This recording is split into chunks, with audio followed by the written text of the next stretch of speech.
আসসালামু আলাইকুম প্রিয় শিক্ষার্থীরা, সহজ বাংলার সহজ একটি ক্লাসে আমরা চলে আসি।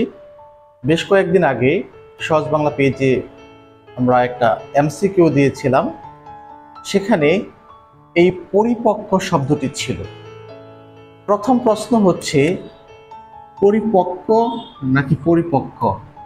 উচ্চারণ দুটি কিন্তু একই রকম, কিন্তু বানান যদি আমরা খেয়াল করি তাহলে এই পরিপক্ক বানানটি ভুল এবং সঠিক হচ্ছে পরিপক্ক। পরিপক্ক অর্থাৎ ক এর সাথে ক যুক্ত না হয়ে এখানে ব ফলা হবে। তার মূল কারণ হচ্ছে পরিপক্ক শব্দটির ব্যুৎপত্তি যদি আমরা দেখি তাহলে পরিপচ-ত, এটি হচ্ছে এর ব্যুৎপত্তি। এটি একটি সংস্কৃত শব্দ।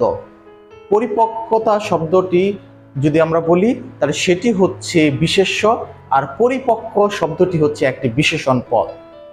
তো এই বিশেষণ পদ আমরা প্রাজ্ঞ অথবা এটি আস্বাদন উপযোগী এরকম অর্থে কিন্তু আমরা ব্যবহার করে থাকি।